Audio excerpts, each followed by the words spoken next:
परम पावन परम पूज्य आचार्य प्रवर के श्री चरणों में सभक्ति वंदना।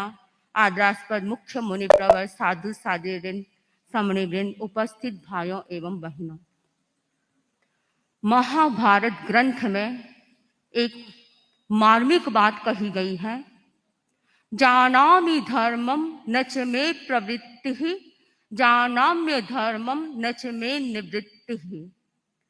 अर्थात मैं धर्म को जानता हूं पर उसमें मेरी प्रवृत्ति नहीं होती, मैं अधर्म को जानता हूं पर उससे मेरी निवृत्ति नहीं होती।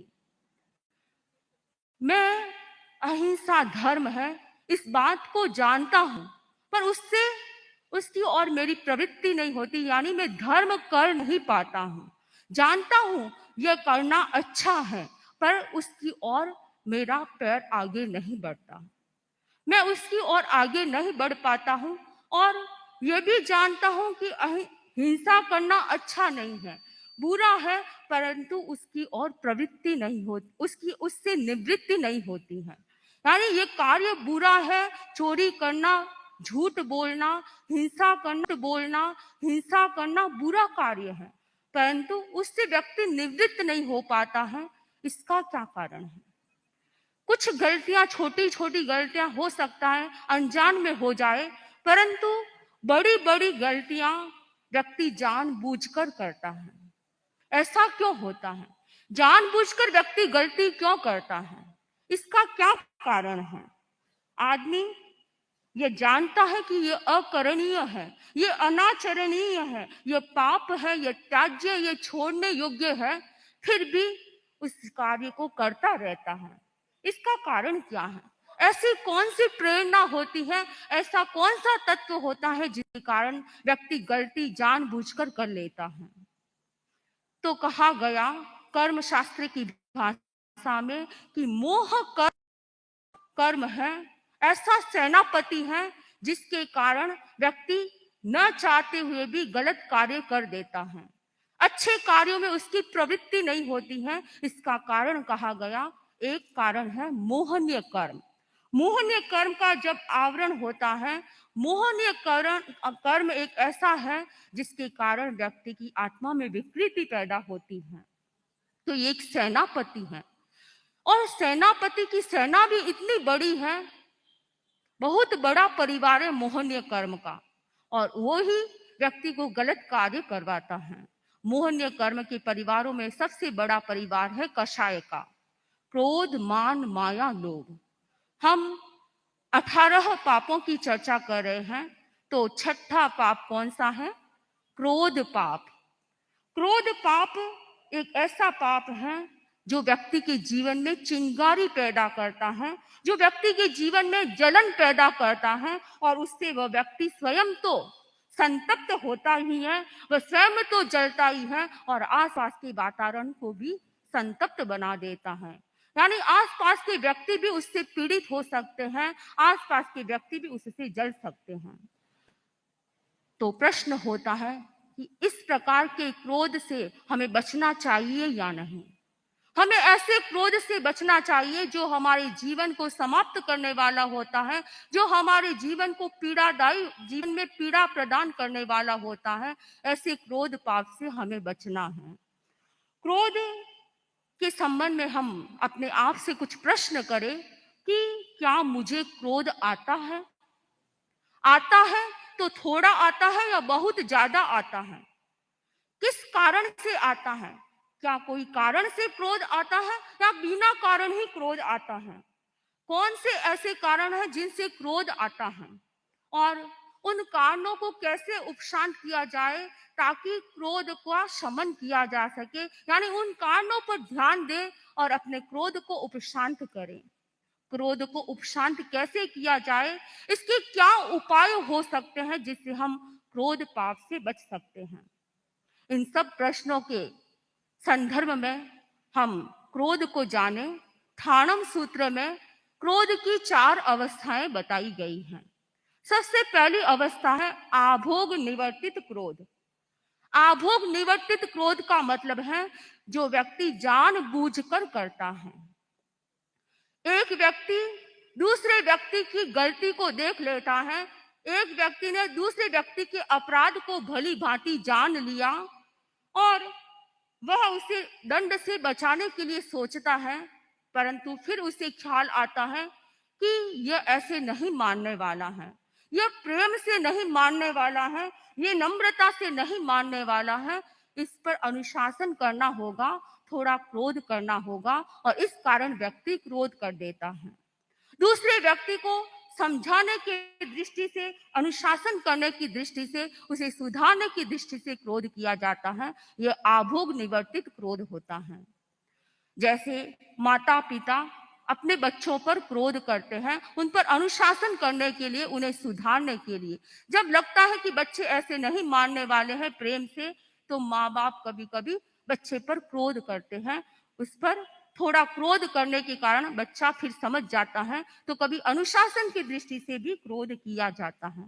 तो ये आभोग निवर्तित क्रोध होता है। दूसरा है अनाभोग निवर्तित क्रोध, जो मनुष्य विशेष प्रयोजन के बिना, कोई कारण नहीं, बिना कारण ही, गुण दोष का विचार किए बिना ही क्रोध कर देता है। वह अपनी आदत की, अपनी प्रकृति की लाचारिता के कारण व्यक्ति क्रोध कर देता है। वह अपने स्वभाव का लाचार होता है और बार बार क्रोध कर देता है। वह रियलिटी को जाने बिना ही क्रोध कर देता है। गुस्सा सामने वाले को भी वह उत्तेजित कर देता है, स्वयं तो गुस्सा करता ही है और सामने वाले को भी उत्तेजित कर देता है। छोटी छोटी बातों पर गुस्सा करना, ये सब अनाभोग निवर्तित क्रोध की कैटेगरी में आता है। व्यक्ति इस दृष्टि से वह इतना नेगेटिव भी हो जाता है और नेगेटिव भावों से भरा रहता है। दो व्यक्ति यदि बात कर रहे हैं तो उसे ये लगता है, उसे संदेह होने लगता है कि ये मेरे बारे में ही बात करे होंगे। कभी कल्पना करने लगता है कि ये जो खड़े हैं मेरे सामने, ये मेरी ही शिकायत कर रहे होंगे आपस में। तो इस प्रकार कल्पना से, संदेह से जनित होता है वह क्रोध, अनाभोग निवर्तित क्रोध, यानी अपनी आदत के लाचार होता है और व्यक्ति क्रोध करता है। तीसरी अवस्था बताई गई है उपशांत क्रोध। यह क्रोध की अनुदय अवस्था कहलाती है। सामने परिस्थिति होने पर भी उसे विफल बना देता है। क्रोध की दो अवस्थाएं होती हैं, एक सफलीकरण और एक विफलीकरण। क्रोध को सफल करना है या विफल करना है। क्रोध को सफल करने का मतलब है कि किसी व्यक्ति को गुस्सा आया और मुंह से गाली देना शुरू कर दिया, किसी को गुस्सा आया और हाथ उठा लिया, किसी को गुस्सा आया और झगड़ा करने लग गया। यह है क्रोध को सफल करना। और तो क्रोध को विफल करना क्या है? गुस्सा आया, उस समय मुंह बंद कर लिया, मौन कर लिया। गुस्सा आया, हाथ नहीं उठाया। गुस्सा आने लगा, वह झगड़ा नहीं करता है। तो ये विफलीकरण की अवस्था है। मैंने एक व्यक्ति से पूछा कि क्रोध को सफल करना चाहिए या विफल करना चाहिए। उनका बहुत सुंदर जवाब था कि क्रोध को सफल भी नहीं करना, क्रोध को विफल भी नहीं, क्रोध को क्षीण करना है, क्रोध को नष्ट करना है। परंतु बंधुओं, क्रोध को नष्ट करने से पहले हमें क्रोध को विफल करना होगा। जब हम क्रोध को विफल करने की आदत डाल देंगे, हमारा वैसी आदत पड़ जाएगी कि हम क्रोध को विफल कर सकते हैं। जैसे ही क्रोध आने लगे, श्वास प्रेक्षा का प्रयोग शुरू कर दिया। जैसे ही क्रोध आने लगे, मौन कर लिया। जैसे ही क्रोध आए, उस स्थान से दूसरी ओर चले गए। तो ये क्रोध को विफल किया। और जब हम क्रोध को विफल करते जाएंगे तो एक अवस्था ऐसी आएगी कि हम क्रोध को पूर्ण रूप से क्षय भी कर सकते हैं। तो क्रोध की ये तीसरी अवस्था है उपशांत क्रोध। जैसे भगवान महावीर के द्वारा प्रतिबोध दिया गया और चंड कौशिक सर्प को जाति स्मरण ज्ञान हो गया। चंड कौशिक सर्प ने जाति स्मरण ज्ञान के द्वारा जान लिया कि क्रोध के कारण आज मैं इस अवस्था में हूं। उसने ये जब जान लिया तो उसके सामने फिर जैसी भी परिस्थितियां आई, उसे समता भाव से सहन किया। उसे किसी ने मारने का प्रयास किया, चींटियां चारों तरफ घेरना शुरू कर दिया, लोग आते उसे सताने का प्रयास करते, लेकिन वह समता भाव में लीन रहता। तो चंड कौशिक सर्प ने जैसे ये जान लिया और उसने अपने क्रोध को उपशांत कर दिया। तो उपशांत क्रोध की अवस्था। और चौथी अवस्था है अनुपशांत क्रोध, यानी ये क्रोध की उदयावस्था है। क्रोध मोहनीय कर्म के उदय से व्यक्ति को क्रोध आता है, व्यक्ति उत्तेजित हो जाता है, उसके भीतर आवेश उत्पन्न हो जाता है। निमित्त मिले या नहीं, लेकिन बिना निमित्त भी मोहनीय कर्म का उदय, क्रोध मोहनीय कर्म के उदय से व्यक्ति को गुस्सा आने लग जाता है। ऐसे अनेक उदाहरण हम देख सकते हैं। द्वैपायन ऋषि थे, उन्होंने पूरी द्वारिका को भस्म कर दिया आवेश के वशीभूत होकर। भगवान महावीर का जीव जब त्रिपृष्ठ वासुदेव थे तो आवेश के वशीभूत होकर उन्होंने शैया पालक के कानों में गरम गरम शीशा डाल दिया और उसके कारण उस शैया पालक की मृत्यु हो गई। तो त्रिपृष्ठ वासुदेव ने उस समय उसके जो मोहनीय कर्म का उदय हुआ, क्रोध मोहनीय कर्म का उदय हुआ और उसने इस प्रकार का कार्य कर लिया। तो व्यक्ति कभी कभी क्रोध के कारण कुछ गलत कार्य कर देता है। क्रोध के कारण व्यक्ति सुसाइड भी कर लेता है। क्रोध के कारण व्यक्ति आसपास के व्यक्तियों को मार भी देता है। क्रोध के कारण व्यक्ति अनेक ऐसे घृणित कार्य कर लेता है। एक व्यक्ति, सर्दी का समय था, अंगीठी जलाई हुई बैठा था और नोट गिन रहा था। पास में ही लगभग 2.5 वर्ष की बच्ची बैठी थी। उसने एक नोट उठाया, 100 रुपये का नोट संभवतया, और उसने उस अंगीठी में डाल दिया। बच्ची नहीं जानती है कि ये नोट है या कागज है, उसने अंगीठी में डाल दिया। लेकिन उसके पिता को भयंकर गुस्सा आया और गुस्से में आकर उस बच्ची को ही अंगीठी में डाल दिया। यह है भयंकर क्रोध की अवस्था, तीव्र क्रोध की अवस्था। और तीव्र क्रोध में व्यक्ति क्या करता है, उसे कुछ भान नहीं रहता है। एक बच्ची रो रही थी, माँ परेशान हो गई, गुस्से में आकर उस बच्ची को रेल की पटरी के नीचे रख दिया। एक बच्ची जिसने जो रो रही थी, माँ परेशान, घर का काम नहीं कर पा रही थी और गुस्से में आकर उस बच्ची के साथ चारों मुंह पर, पूरे शरीर पर सेलो टेप लगा दी और वह बच्ची रोना बंद कर दी। जिंदगी भर के लिए वह रोना बंद कर दी, यानी वह खत्म हो गई। तो गुस्से के कारण व्यक्ति न जाने कितने गलत कार्य कर देता है। हम आए दिन देख सकते हैं, रोज की लाइफ में हम देख सकते हैं कि व्यक्ति गुस्से के कारण क्या नहीं करता है। एक दिन हम विहार कर रहे थे और विहार के दौरान मैंने देखा एक परिवार रह रहा था। एक आदमी, हट्टा कट्टा आदमी, और एक लकड़ी का लट्ठा पड़ा था, लकड़ियां उठाई और अपनी पत्नी को मारने के लिए भाग रहा था, भयंकर गुस्से में था। तो व्यक्ति गुस्से में न जाने कैसे कैसे कार्य कर देता है। हमें गुस्से के परिणामों को देखना है, क्योंकि गुस्से के समय व्यक्ति का विवेक क्षीण हो जाता है। कहा गया, anger blows the lamp off the mind. हमारे मस्तिष्क की जो चेतना है, विवेक करने की जो चेतना है, वह विवेक शून्य बन जाती है। जब गुस्सा आता है तो व्यक्ति विवेक शून्य बन जाता है, उसकी बुद्धि पर जंग लग जाता है और वह गलत कार्य कर देता है। इसीलिए कहा गया कि जैसे व्यक्ति नशे में होता है, नशे में उसे कुछ भान नहीं रहता है, वह गलत कार्य कर देता है, वैसे ही परम पूज्य आचार्य श्री तुलसी ने लिखा है कि क्रोध भी बहुत बड़ा नशा है और ये नशा व्यक्ति को गलत कार्य के लिए प्रेरित कर लेता है।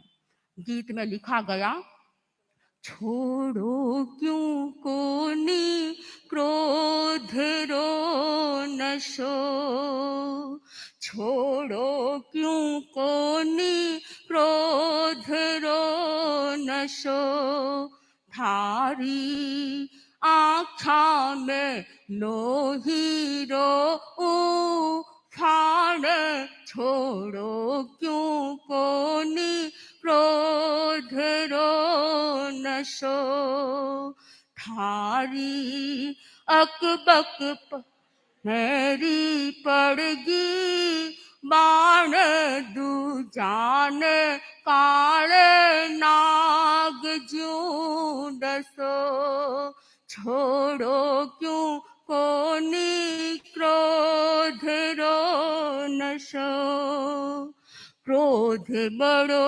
दुर्गुण दुनिया में, घट घट में बसनारो, क्रोध बड़ो दुर्गुण दुनिया में, घट घट में बसनारो।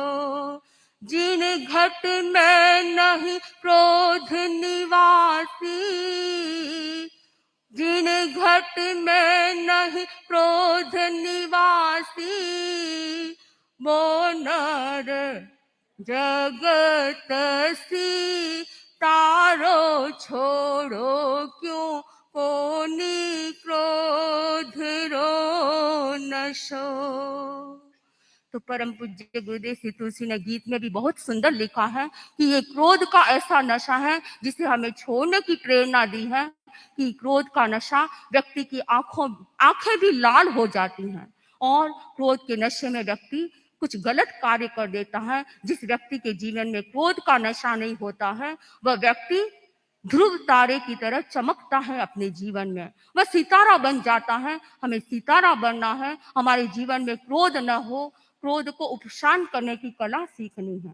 तो हमें क्रोध के कारणों पर ध्यान देना होगा। ऐसे क्या कारण बनते हैं कि व्यक्ति क्रोध कर देता है? क्योंकि 24 घंटे ही क्रोध कोई नहीं करता है, प्रतिक्षण क्रोध नहीं आता है, समय समय पर क्रोध आता है, या तो कब मोहनीय कर्म का उदय होता है। दो कारण होते हैं, एक उपादान कारण और एक निमित्त कारण। उपादान कारण क्रोध मोहनीय कर्म का उदय, और निमित्त कारण व्यक्ति के जीवन में अनेक हो सकते हैं। आसपास का वातावरण उसे प्रभावित कर देता है और व्यक्ति क्रोध कर देता है। हम देखते निमित्तों में तो सबसे पहला निमित्त बताया आचार्य श्री महाप्रज्ञ जी ने कि पित्त प्रकृति जिसकी ज्यादा होती है उस व्यक्ति को क्रोध अधिक आता है। तो प्रश्न हो सकता है क्या कफ प्रकृति वालों को क्रोध नहीं आता है, वात प्रकृति वालों को क्रोध नहीं आता है? क्रोध तो उनको भी आ सकता है, परंतु पित्त प्रकृति जिसकी ज्यादा होती है उस व्यक्ति को ज्यादा क्रोध आता है। दूसरी बात कही गई है जिसका लीवर वीक होता है, कमजोर होता है, उस व्यक्ति को भी क्रोध आता है। और जो व्यक्ति बार बार बीमारी से ग्रस्त होता है उस व्यक्ति को भी बार बार बीमारी से ग्रस्त होने के कारण इरिटेशन होता है, और वो इरिटेशन एक प्रकार का क्रोध का रूप ले लेता है। इच्छा पूर्ति न होने के कारण भी क्रोध आता है। हम देखते हैं छोटे छोटे बच्चों को, जब उनकी इच्छा पूर्ति नहीं होती है, जैसा वे चाहते हैं और माँ बाप उनका इच्छा की पूर्ति नहीं करते हैं और वे गुस्से में आकर गलत कार्य कर देते हैं। तो इच्छा पूर्ति न होने के कारण, मन चाहा न होने के कारण व्यक्ति गुस्सा कर लेता है, और अति प्रवृत्ति होती है तो भी गुस्सा बढ़ सकता है। अपनी जिस व्यक्ति की लाइफ ज्यादा हेक्टिक होती है, अति प्रवृत्ति करके आता है और घर आते ही यदि उसकी पत्नी कुछ कह दे तो भी गुस्सा आ जाता है। तो कभी कभी अति प्रवृत्ति के कारण भी रिलैक्स होने का प्रयास नहीं करता है तो उस व्यक्ति को भी गुस्सा आ सकता है। मानसिक अस्त व्यस्तता के कारण भी जीवन में अस्त व्यस्तता होती है। मन की अस्त व्यस्तता व्यक्ति को गुस्सा दिला देती है। दूसरों की गलतियों पर भी गुस्सा आ जाता है। स्वयं की गलती पर जल्दी से गुस्सा नहीं आता, लेकिन दूसरे ने गलती की है तो गुस्सा आ जाता है। एक दादा बैठा है और उसके घर की बहू उसे चाय लाकर देती है, चाय हाथ से गिर गई दादा के ऊपर, दादा को गुस्सा आ गया। लेकिन यही चाय यदि दादा के स्वयं के हाथ से गिरे तो गुस्सा जल्दी से नहीं, क्योंकि अपने हाथ से गलती हुई तो जल्दी से गुस्सा नहीं आता, लेकिन दूसरों की गलती को सहन न किया जाए तो भी गुस्सा आ सकता है। तो हमें इन गुस्से के बहुत सारे कारणों पर ध्यान देना है। और एक महत्वपूर्ण बात है, जिस व्यक्ति का भोजन ठीक नहीं होता है, आहार अच्छा नहीं होता है, उस व्यक्ति को भी गुस्सा ज्यादा आता है। जो व्यक्ति ज्यादा जंक फूड करता है, जो व्यक्ति ज्यादा तामसिक भोजन करता है, उसे अशुद्ध आहार लेता है, उस व्यक्ति को भी गुस्सा आता है। और सबसे महत्वपूर्ण बात, जो व्यक्ति ज्यादा नशा करता है, नशा करने वाला व्यक्ति भी गुस्सेल बन सकता है। इसलिए इन सब कारणों पर ध्यान दें और हम अपने गुस्से पर कंट्रोल करें, क्योंकि गुस्से की हर व्यक्ति में कुछ न कुछ स्थिति बनती है। किसी पर गुस्से का लेवल सबका अलग अलग होता है। गुस्से की तरतमता हो सकती है, किसी को ज्यादा आता है, किसी को कम आता है, किसी को मंद आता है, किसी को मंदतर आता है। परंतु गुस्से के लेवलों पर ध्यान देना है, हर लेवल्स पर ध्यान दें, हमें किस प्रकार का गुस्सा आता है और उस गुस्से को कम करने का प्रयास करना है। तो उसके क्या उपाय हो सकते हैं? हम प्रेक्षा ध्यान प्रयोग पद्धति के अंतर्गत देख सकते हैं कि गुस्से के लिए अनेक उपाय बताए गए हैं, जिसके माध्यम से हम अपने गुस्से पर कंट्रोल कर सकते हैं, हम एंगर को कम कर सकते हैं। सबसे महत्वपूर्ण प्रयोग बताया गया है दीर्घ श्वास प्रेक्षा का। जो व्यक्ति लॉन्ग ब्रीदिंग का प्रयोग करता है, वह व्यक्ति अपने गुस्से पर, अपने एंगर पर कंट्रोल कर सकता है।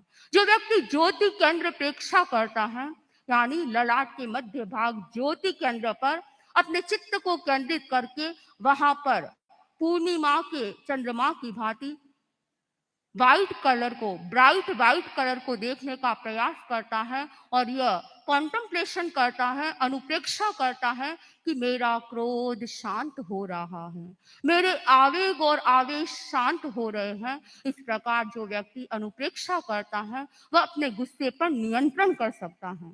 और ऐसे अनेक योगासन है। शशांक आसन, बच्चों को ज्ञानशाला में एक आसन कराया जाता है, शशांक आसन। शशांक आसन के माध्यम से भी व्यक्ति अपने गुस्से पर कंट्रोल कर सकता है। तो ऐसे अनेक उपायों के माध्यम से हम अपने क्रोध पर नियंत्रण कर सकते हैं। परम पूज्य आचार्य प्रवर फरमाते हैं, कोपः शत्रु मनुष्याणाम, क्रोध है वो मनुष्यों का शत्रु है। इस शत्रु से हमें बचने का प्रयास करना है और अपनी आत्मा को पवित्रता की दिशा में ले जाना है।